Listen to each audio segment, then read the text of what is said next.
Remember when a new snack or soda promised to change the way we ate, only to vanish almost as quickly as it arrived?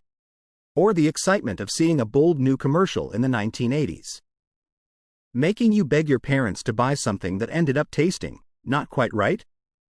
And who could forget those quirky food fads that felt like a big deal at the time but are now just distant? Funny memories? These weren't just products, they were snapshots of a decade full of experiments, risks, and more than a few flops. Before we get started, do us a quick favor, hit that like button and subscribe. It really helps the channel grow. Today, on Timeless America, we're revisiting 10 forgotten foods from the 1980s that tried to win us over but ended up fading into history. Aspic molds, savory dishes made by suspending meats, seafood, or vegetables in gelatin, enjoyed a brief resurgence in the 1980s. Once popular decades earlier, they were reintroduced as stylish party centerpieces, often shaped in elaborate molds with vibrant colors that looked more like art than food. What made them stand out was their visual appeal. Cookbooks and magazines of the time showcased aspics as elegant, retro-chic creations that could impress guests with minimal effort. They seemed like a nod to sophistication, reviving a culinary tradition from the mid-20th century. But while they looked impressive, the eating experience was another matter. The gelatin texture was cold, rubbery, and slimy, clashing with the flavors of meat or seafood trapped inside. Guests often found them strange and unappetizing, and many simply pushed them aside on the buffet table. By the late 1980s, aspic molds had fallen out of fashion once again, this time for good. Today, they are remembered less as gourmet creations and more as oddities, relics of a time when presentation sometimes mattered more than taste. In one of the most bizarre product experiments of the 1980s, tobacco giant R.J. Reynolds attempted to enter the candy market with a product that looked and felt like real cigarettes. These candy sticks were nicotine-free and marketed toward adults trying to quit smoking, offering them a way to smoke without the habit. What made them stand out was their uncanny resemblance to actual cigarettes, packaged in realistic boxes and designed to mimic the size and shape of a smoke. They were meant to feel familiar to smokers while delivering a harmless sweet. It was an unusual crossover between the tobacco and candy industries. But the backlash was swift. Parents, health advocates, and politicians condemned the product for glamorizing smoking to children. Critics argued that giving kids candy cigarettes could normalize the habit and encourage future smoking. On top of that, most adults found the concept awkward and unappealing. Within a short time, R.J. Reynolds pulled the candy cigarettes from shelves. Today, they remain a striking example of how tone-deaf marketing can sink a product before it ever gets a chance to succeed. In 1987, Hi-C struck marketing gold by teaming up with the hit Ghostbusters franchise to create Ecto-Cooler. This bright green citrus-flavored drink was splashed with Slimer's cartoon face, making it instantly eye-catching to kids. It wasn't just a juice box, it was a piece of pop culture you could carry in your lunchbox. What made it stand out was its timing. The Ghostbusters craze was everywhere, on TV, in toy aisles, and at the movies. Ecto-Cooler gave kids a way to feel part of the phenomenon, and its neon color only added to the excitement. For a while, it became the drink of choice at school cafeterias and birthday parties. But as the Ghostbusters brand faded in the early 1990s, so did Ecto-Cooler's popularity. Many parents also disliked its sugary, artificial taste and radioactive green color. Without the franchise tie-in, it couldn't stand on its own. By the early 2000s, the drink was discontinued, though it still carries a cult following among fans who remember it fondly as one of the most fun and strangest juice box flavors of the 1980s. In 1984, Hormel attempted to tap into America's growing fascination with Hawaiian-inspired cuisine by releasing Spam and pineapple combo packs. Each package paired pre-sliced Spam with canned pineapple chunks, promoting it as a quick and easy way to make a sweet and savory meal at home. What made it stand out was the idea of convenience mixed with exotic flair. Advertisements suggested you could create a tropical dinner in minutes. Simply heat the Spam, add the pineapple, and dinner was served. For a while, some curious shoppers gave it a try, drawn by the novelty of the pairing. But the combination quickly fell flat. Many people found the clash between salty, processed meat and sugary pineapple unappetizing. The canned format also emphasized everything people disliked about both ingredients: rubbery Spam and syrupy pineapple chunks. Without freshness, the tropical dream felt artificial. By the late 1980s, the combo packs disappeared from grocery stores, remembered mostly as a misguided experiment. Still, they capture the quirky side of 1980s food culture, when companies weren't afraid to take risks, even if the results didn't last long on dinner tables. In 1983, candy makers tried to capture the unique flavor of Dr. Pepper in chewing gum form. The idea sounded fun. Why not enjoy the taste of your favorite soda anytime, anywhere, without needing a can? At first, the novelty caught people's attention, especially among kids and teens who loved the quirky, slightly spicy sweetness of Dr. Pepper. What made it special was the promise of soda in your pocket.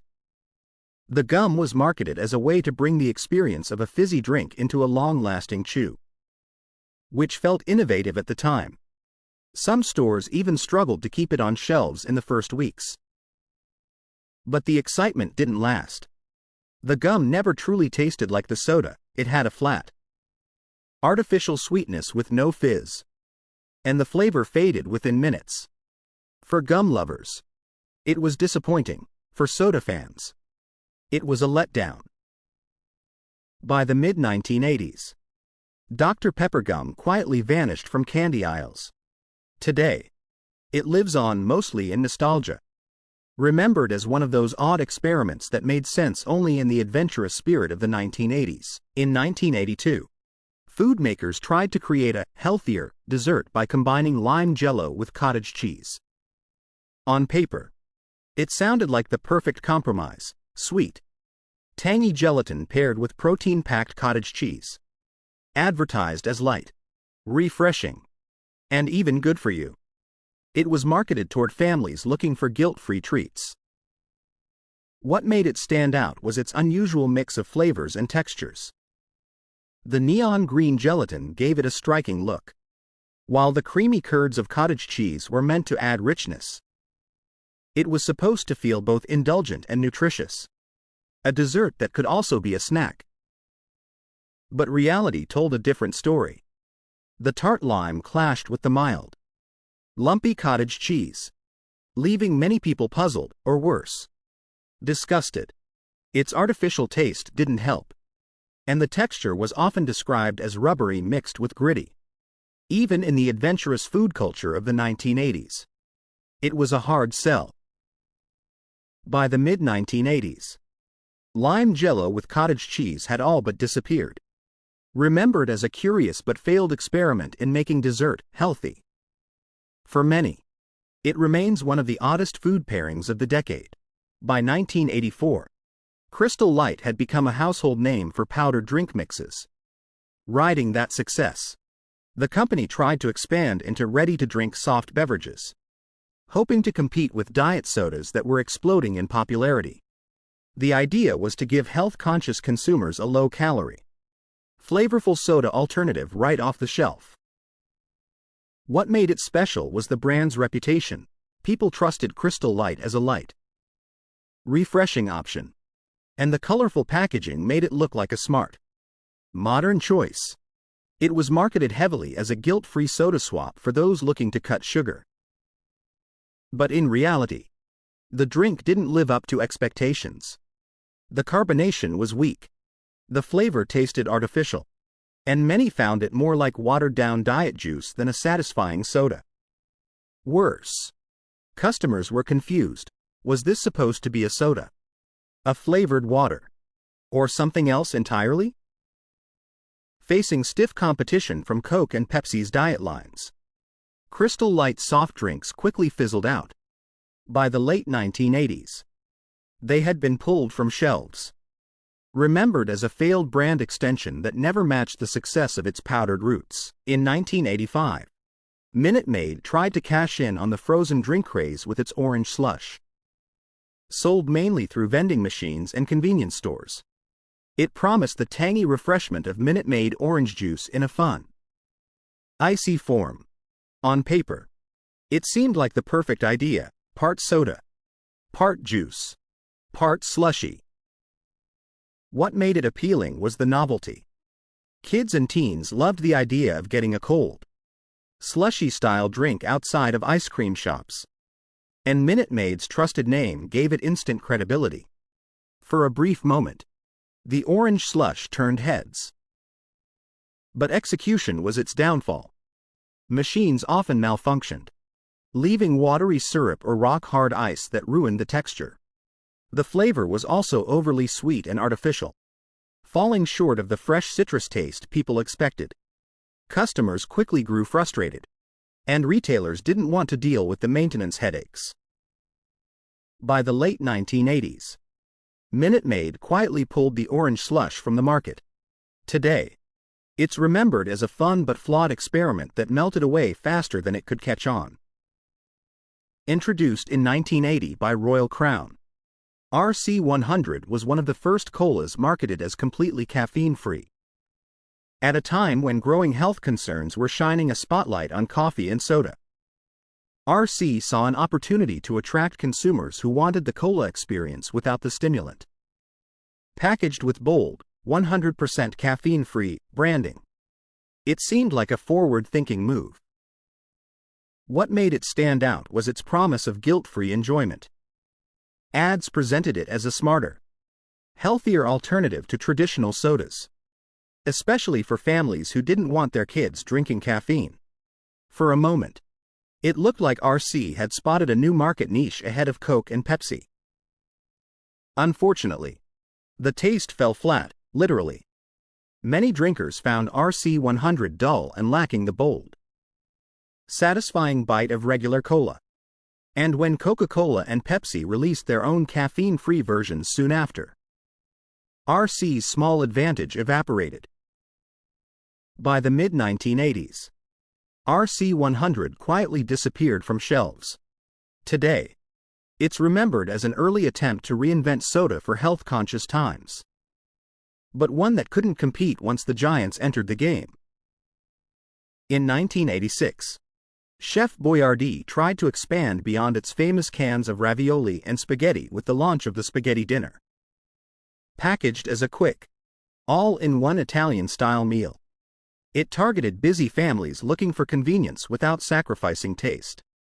The idea was appealing: everything you needed for dinner in one simple can.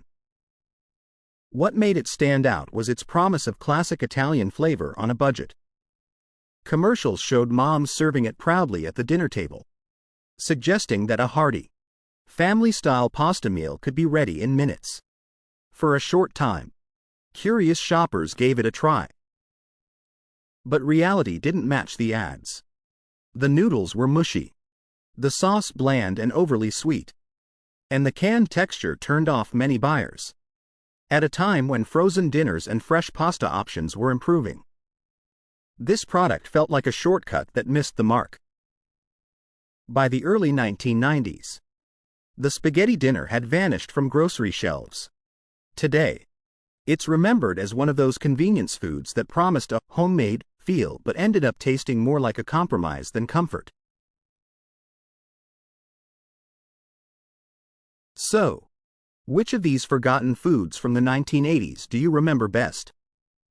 Maybe you actually tried one of these wild ideas. Or maybe you only saw them in the flashy ads that made them look far better than they really were. Each one tells the story of a decade that loved to experiment, even if the results didn't always last. Drop a comment below and share your memories. We'd love to hear which one surprised you the most. And if you enjoyed this nostalgic journey back into the flavors and fads of the past, don't forget to like this video and subscribe to Timeless America for more trips down memory lane.